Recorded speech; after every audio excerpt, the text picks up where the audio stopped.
Eles atacaram ambos, Lily e Derek, com garrafas de vidro na cabeça. Não sei se eram os mesmos caras que apareceram em nosso acampamento, Style, mas fui informado de que todos estavam sentados ao redor da fogueira quando 2 ou 3 homens enormes surgiram das sombras e se aproximaram.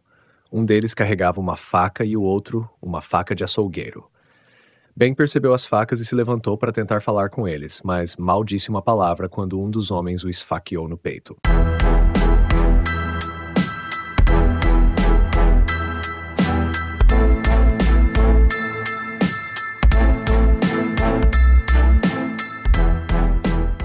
Em 2011, eu fazia parte de um grupo de amigos que tinha o costume de acampar em um determinado local durante um fim de semana prolongado. O lugar que escolhíamos era lindo, à beira de um grande lago em uma área de propriedade do governo. O lago tinha uma barragem, então em maio o nível da água ficava sempre baixo, ou até completamente seco, o que permitia atravessá-lo a pé. As pessoas podiam acampar lá, desde que não causassem confusão ou deixassem lixo, e geralmente era um lugar tranquilo para todos. Os acampamentos ficavam distantes o suficiente para garantir privacidade, mas não tanto que impedisse de conhecer outras pessoas. Naquele ano, nosso acampamento ficava no meio de uma pequena colina, com um acampamento abaixo e outro acima de nós. A primeira noite passou sem problemas. No segundo dia, as pessoas no acampamento abaixo de nós chegaram e se instalaram. Não demos muita importância e continuamos bebendo durante o dia e pela noite adentro. Por volta da meia-noite, as pessoas no acampamento abaixo estavam completamente fora de controle. Eles gritavam, berravam e a música estava extremamente alta. Nosso amigo Ben decidiu descer para pedir que baixassem o volume, mas foi imediatamente agredido com um soco no rosto. Ele voltou nos avisando que tinha quase certeza de que eles estavam sob efeito de drogas. Depois disso, o clima mudou e todos ficamos um pouco apreensivos. Eu estava muito cansado e decidi ir dormir. Alguns dos meus amigos ainda estavam acordados, incluindo Ben e um casal, Lily e Derek, que estavam visitando outro acampamento com quem tínhamos feito amizade naquele dia. Eu conseguia ouvir que o acampamento abaixo de nós ainda estava com a música alta e continuava a festa, mas tentei ignorar e dormir. Não sei que horas eram quando acordei abruptamente. Algumas partes desse momento são um pouco confusas. Tudo o que sei é que me levantei assim que ouvi gritos do lado de fora da minha barraca. Corri para fora e encontrei nosso acampamento em caos. Um dos meus amigos estava segurando o peito, e as pessoas corriam e gritavam para chamar o 911, emergência. Rapidamente fui informado do que havia acontecido. Pouco depois de eu ter ido dormir, as pessoas do acampamento abaixo decidiram que ainda tinham algo a tratar com Ben. No caminho para cima, encontraram Lily e Derek voltando. Derek e Ben têm a mesma altura e cor de cabelo, então eles assumiram que Derek era Ben. Eles atacaram ambos, Lily e Derek, com garrafas de vidro na cabeça. Não sei se eram os mesmos caras que apareceram em nosso acampamento, Style, mas fui informado de que todos estavam sentados ao redor da fogueira quando 2 ou 3 homens enormes surgiram das sombras e se aproximaram. Um deles carregava uma faca e o outro, uma faca de açougueiro. Ben percebeu as facas e se levantou para tentar falar com eles, mas mal disse uma palavra quando um dos homens o esfaqueou no peito. Ao mesmo tempo, pessoas do acampamento acima de nós viram os homens se aproximando e desceram para ajudar. Um dos caras, Tim, estava descendo a colina quando o homem com a faca de açougueiro correu até ele e o esfaqueou no estômago. A partir daí, o pânico tomou conta. As pessoas ligaram para o 911, mas a ambulância estava a mais de meia hora de distância. Foi nesse momento que saí da barraca. O ferimento de Tim estava sangrando profusamente e ele estava perdendo sangue muito rápido. Seus amigos o colocaram no carro e saíram em disparada para encontrar a ambulância no caminho. Ben também estava sangrando, mas seu ferimento não era tão profundo quanto o de Tim e conseguimos mantê-lo calmo até a chegada da ambulância. Os caras com as facas fugiram de volta para o acampamento deles e depois partiram em um Land Rover. Eu e meu namorado, na época, corremos para o carro e dirigimos até a entrada do local para tentar sinalizar para os policiais que estavam a caminho. Quando chegaram, nos informaram para ficarmos no carro, pois tinham liberado uma unidade de busca com cães para caçar os homens que esfaquearam nossos amigos. No final da noite, eles haviam prendido os suspeitos. Eles tentaram fugir atravessando o leito seco do lago, mas ficaram presos em uma área lamacenta. Como suspeitávamos, estavam sob o efeito de várias drogas. Felizmente, tanto Tim quanto Ben sobreviveram, embora Tim tenha perdido muito sangue e tenha levado algumas semanas para se recuperar dos ferimentos. Derek e Lily ficaram com hematomas enormes na cabeça e uma pessoa possivelmente teve uma concussão, mas não tenho certeza. Foi sem dúvida uma das experiências mais assustadoras que já vivi. Alguns de nós tivemos que testemunhar contra eles no tribunal.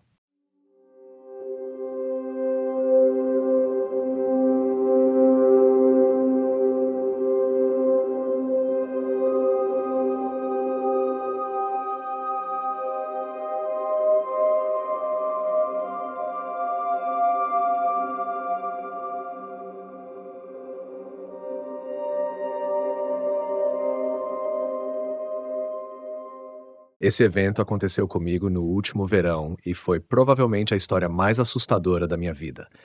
Eu queria compartilhá-la na esperança de que alguém aprenda algo com isso.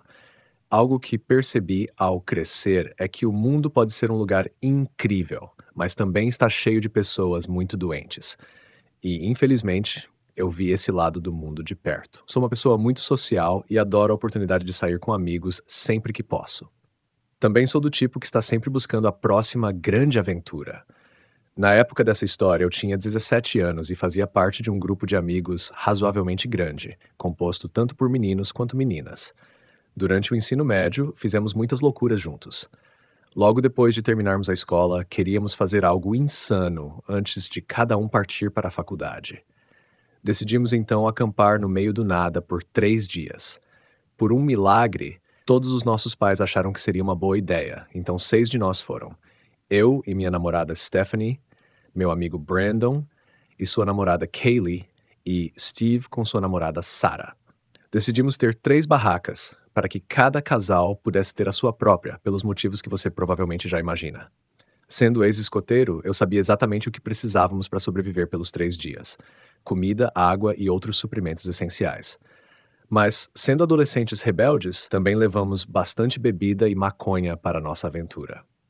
Em meados de julho, partimos para nossa viagem de acampamento. Após horas de viagem por estradas secundárias, encontramos um lugar que parecia isolado, mas não perigoso, como nas histórias de terror. Havia casas nas proximidades, mas não muito perto. Sem serviço de celular, no entanto.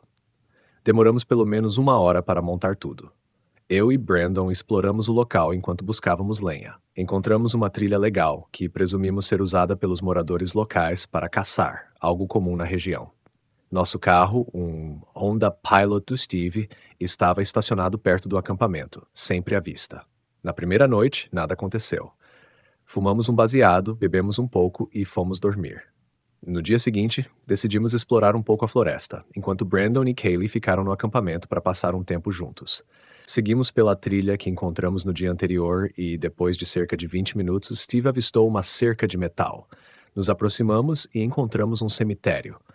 Parecia antigo, mas havia sinais de atividade recente, como flores e bilhetes deixados lá.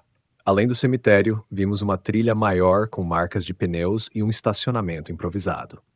Seguimos um pouco mais, avistamos alguns cervos e decidimos voltar, já que estava ficando tarde. Naquela noite, realmente aproveitamos a festa, já que iríamos embora no dia seguinte e não queríamos voltar com bebida ou maconha sobrando. Mas essa noite foi o completo oposto da anterior.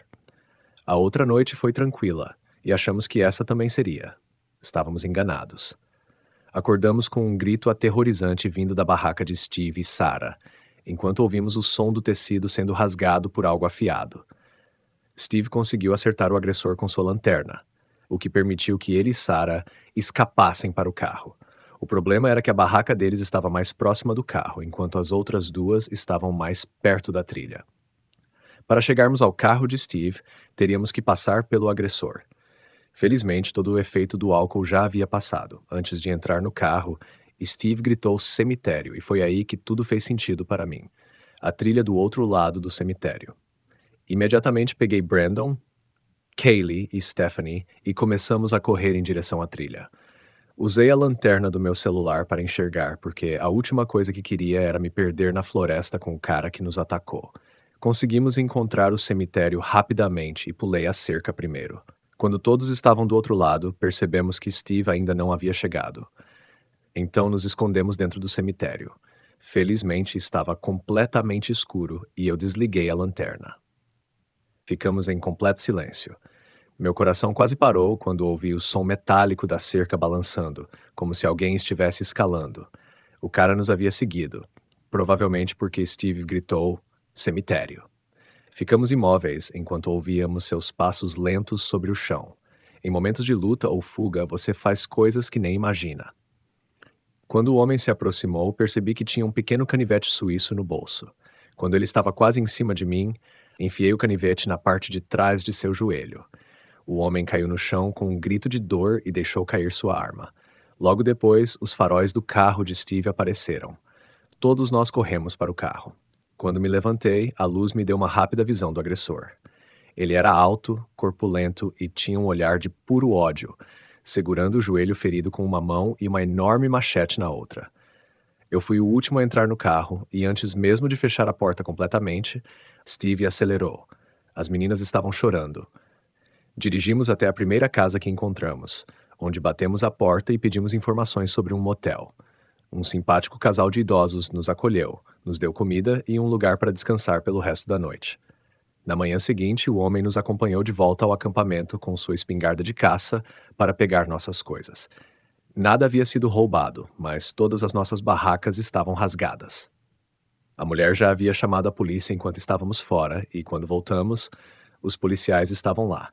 Fizemos nossos relatos, mas os policiais disseram que não havia provas suficientes para identificar o agressor, embora prometessem procurar. Voltamos para casa mais tarde naquele dia, sem trocar uma palavra no caminho. Todos estávamos processando o que tinha acontecido. A polícia nunca encontrou o homem.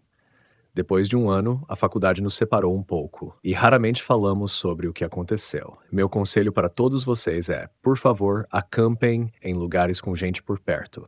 Não importa se é um parque cheio de turistas, esteja ao alcance de ajuda e da polícia. Fiquem seguros, pessoal.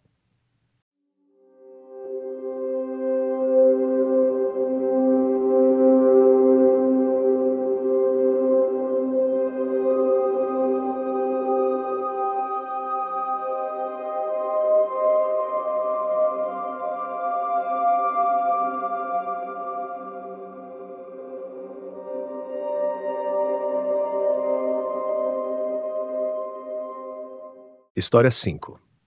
Na época, eu era relativamente popular na escola e tinha 4 amigos muito próximos: Rosie, Lynn, Noah e Zach. Nós sempre íamos em várias aventuras juntos, acampamentos, viagens de carro, praias, tudo isso. A família de Noah era bastante rica e nossas famílias eram bem relaxadas em relação a regras. Um dia, no verão antes da 8ª série, decidimos fazer uma viagem de acampamento com a irmã mais velha de Lynn, Margo, e o irmão mais velho de Zach, Todd, totalizando 7 pessoas. Lynn, Zach e eu tínhamos 13 anos, Noah e Rose tinham 14 e Margo e Todd tinham 17. Decidimos acampar em uma floresta próxima, a cerca de 30 quilômetros da casa de Noah. Era basicamente no meio do nada. A casa dele e sua vizinhança eram as mais próximas, e não havia sinal de celular ou eletrônicos. Chegamos ao local sem problemas e montamos o acampamento, as meninas em uma barraca e os meninos em outra. Pode não ter sido a melhor ideia deixar adolescentes de 13 a 17 anos no meio da floresta sem celular, mas nossos pais confiavam que ficaríamos bem, já que a área não era conhecida por perigos. Montamos as barracas, fomos nadar em um lago próximo e depois voltamos para preparar o jantar em uma fogueira a cerca de metros das barracas, que estavam a cerca de 12 metros uma da outra. Fizemos marshmallows e outras coisas típicas de acampamento. Lynn e Margo foram dormir primeiro, deixando Todd, Rose, Zach, Noah e eu conversando, contando histórias de terror e nos divertindo. De repente, Margo apareceu, irritada, dizendo que quem estivesse mexendo na barraca precisava parar. Ela explicou que alguém estava tocando e arranhando a lateral da barraca. No entanto, ninguém tinha saído do grupo, e as barracas estavam longe o suficiente para não incomodarmos as meninas. Todd achou que poderia ser um galho de árvore, e eu e Rosie decidimos ir dormir também. Mais tarde naquela noite acordei de repente, sem motivo aparente. Olhei meu celular, que eu trouxe apenas para tirar fotos, e vi que era 2h15 da manhã. Notei um som de batidas na barraca e uma risadinha suave que parecia masculina, mas não tinha certeza. Após alguns minutos, o som parou e acabei convencendo a mim mesma de que era apenas um galho e voltei a dormir. Na manhã seguinte, todos estavam acordados e decidimos fazer uma trilha. Fomos em dois grupos, já que planejávamos passar mais uma noite e não queríamos deixar nossas coisas sozinhas no acampamento. Quando Rose e eu voltamos ao acampamento, os meninos não estavam lá. Ficamos irritadas, mas logo percebemos algo pior. As barracas estavam rasgadas. Ao examinar mais de perto, parecia que alguém usou uma faca pequena. Margo e Lynn voltaram correndo com os meninos, assustados. Decidimos desmontar e voltar para casa mais cedo. Todd então notou que os pneus de seu carro estavam furados. Ficamos todos em pânico. Sem sinal de celular, a única opção era Margo dirigir até a casa de Noah para chamar ajuda, já que o carro dela ainda estava em condições. Ela levou Noah para buscar ajuda, enquanto Todd, Zach, Rose e eu ficamos no acampamento. Decidimos começar a caminhar em direção à estrada principal para facilitar o trabalho de Margo quando voltasse. Cerca de 30 minutos de caminhada, começamos a ouvir galhos quebrando atrás de nós. Todd ficou tenso e logo gritou: "Corram!" Quando olhei para trás, vi 3 figuras encapuzadas correndo em nossa direção, 2 deles com facas. Eles eram muito altos, todos com mais de 1,90 m e fortes. Começamos a correr desesperadamente e, por sorte, eles nos perderam de vista. Chegamos à estrada principal e esperamos até Margo voltar. Contamos tudo à polícia, que vasculhou a área, mas nunca encontraram qualquer evidência. Não sei o que teria acontecido se eles tivessem nos alcançado, mas agradeço por termos conseguido fugir.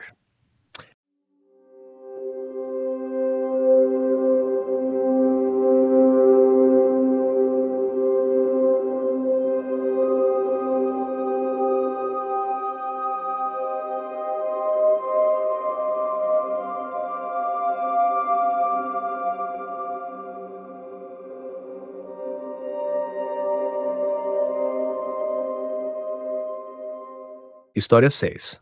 Eu moro no sopé das montanhas Apalaches, no nordeste da Geórgia. É uma área linda, com centenas de quilômetros de floresta nacional, ótimos parques estaduais e muitos lugares incríveis para acampar. Infelizmente, minha cidade natal é relativamente pobre. Embora existam alguns moradores de fora, vindos de Atlanta e outras cidades, a maioria das pessoas daqui é realmente pobre. Eu faço trabalhos freelance como redator técnico, o que me permite trabalhar online. Se não fosse por isso, eu teria que me mudar, pois esta é uma daquelas cidades pequenas que acabam com sua capacidade de realizar qualquer coisa na vida, se você ficar muito tempo sem outras oportunidades. Excluindo alguns médicos, advogados e funcionários da GE, o único emprego na região é no Walmart, fast food ou em alguns mercados. A leste da minha cidade há uma enorme floresta nacional, cheia de ótimos locais para acampar e muitas trilhas de caminhada pouco utilizadas. Eu gosto muito de caminhar por essas trilhas com meu cachorro, mas às vezes pode ser uma experiência um pouco assustadora. Fica a cerca de 15 minutos de carro da cidade e não há sinal de celular ou casas por quilômetros. No passado, houve muitos arrombamentos de veículos nas trilhas. Os estacionamentos de cascalho frequentemente brilham com pedaços de vidro quebrado, provavelmente de janelas de carro. Às vezes, há pessoas muito estranhas nesses locais de trilhas ou dirigindo nas estradas de serviço da floresta. São estradas muito ruins e você vê carros velhos e batidos de $500 correndo por ali como se fossem feitos para isso. Ainda assim, é um ótimo lugar para acampar, desde que você tenha cuidado. Alguns anos atrás, 2 amigos meus e eu decidimos jogar paintball na Floresta Nacional. Provavelmente não é legal, eu sei, mas decidimos transformar essa expedição de paintball em uma viagem de acampamento, para que pudéssemos jogar novamente na manhã seguinte. Depois de um dia sem grandes incidentes, decidimos dirigir alguns quilômetros até um dos locais de acampamento mais populares. Infelizmente, um grupo de igreja ou algo do tipo ocupou todos os lugares. Esse era o único local de acampamento que conhecíamos, e já estava ficando tarde. Decidimos continuar procurando, dirigindo por mais uma hora, cada vez mais fundo na floresta. Estava escurecendo e começamos a ficar preocupados em encontrar um lugar. Todos tínhamos GPS nos nossos smartphones, mas nenhum de nós tinha sinal. Entramos em uma estrada desconhecida, em péssimas condições. Parecia que os guardas florestais tinham bloqueado a estrada com um monte de terra, e uma barreira de metal quebrada estava jogada na floresta ao lado. Contudo, parecia que veículos 4x4 haviam passado por cima do monte, pois estava bem desgastado. Nosso caminhão Ford F-150 tinha uma boa altura, então decidimos seguir em frente. Encontramos uma antiga estrada de cascalho do outro lado, praticamente limpa de entulhos. Dirigimos alguns quilômetros e encontramos uma abertura perto de um pequeno riacho. Havia algumas lonas azuis penduradas sobre uma mesa de madeira pregada em uma árvore, o que parecia um pouco estranho, mas já estava escuro e não queríamos continuar dirigindo a noite toda. Deixamos as luzes do caminhão ligadas enquanto montávamos a barraca. Logo notei que havia muito lixo ao redor do local. Encontrei uma garrafa verde no chão e, ao olhar mais de perto, vi que era um frasco de inseticida doméstico. Na hora, estava tão cansado que pensei que alguém havia jogado lixo doméstico ali. Montamos o acampamento. Tomamos algumas cervejas e preparamos chili. Já era quase 23 horas. Enquanto comíamos, notamos um brilho fraco do outro lado de uma colina próxima. A princípio, pensamos que era a luz da lua passando pelas árvores, mas os ângulos não faziam sentido. Parecia mais como o brilho de uma cidade ao longe, mas não havia nenhuma cidade por perto. Decidimos investigar. Jacob e eu, talvez um pouco ousados por conta das bebidas, fomos ver de onde vinha a luz. Nosso outro amigo, Isaac, ficou no acampamento para estourar pipoca na fogueira. Conforme nos aproximávamos da luz, a situação ficou ainda mais estranha. Todas as árvores na área tinham a casca arrancada em um círculo ao redor dos troncos. Pensamos que poderia ser trabalho de um castor, mas parecia estranho que um castor tivesse feito aquilo em tantas árvores. Chegamos quase ao topo da colina quando Jacob tropeçou e gritou. Poucos segundos depois, a luz se apagou. Olhamos um para o outro e decidimos que não queríamos mais descobrir o que era aquela luz. Voltamos em silêncio, constantemente olhando para trás.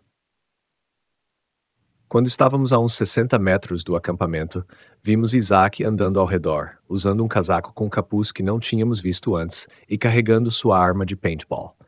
Achei estranho, pois a fogueira já estava quase apagada e não podíamos ver muito bem. Quando nos aproximamos, vimos Isaac saindo da tenda, vomitando. Ele disse que tinha tomado mais algumas bebidas. Perguntei por que ele estava andando com a arma de paintball e ele ficou confuso, dizendo que elas estavam trancadas no caminhão. Fomos verificar e todo o equipamento estava exatamente como o deixamos. Isaac jurou que esteve na tenda o tempo todo. Nesse ponto, todos estávamos muito assustados. Decidimos desmontar tudo e voltar para minha casa. Não nos preocupamos em dobrar a barraca. Apenas a jogamos no caminhão com os sacos de dormir e começamos a dirigir. Ao chegarmos ao monte de terra, vimos algo cinza bloqueando o caminho. A barreira de metal que estava jogada ao lado agora estava de volta no lugar, bem em cima do monte. Ninguém queria sair do caminhão para mover a barreira, então bati devagar com o para-choque e ela caiu. Continuamos dirigindo, mas logo percebemos que havia um veículo nos seguindo, com as luzes apagadas. Ele manteve uma distância constante, cerca de 300 metros atrás de nós. Eu acelerei o máximo que pude nas estradas de cascalho, e ele continuou atrás, mas nunca se aproximou. Só o víamos quando a estrada ficava reta. Após 45 minutos, chegamos à estrada asfaltada e o carro desapareceu. Decidi pegar um caminho diferente para casa, só para garantir. Acampar pode ser divertido, mas acampar em áreas muito rurais pode ser perigoso. Nunca mais passei por aquela estrada novamente.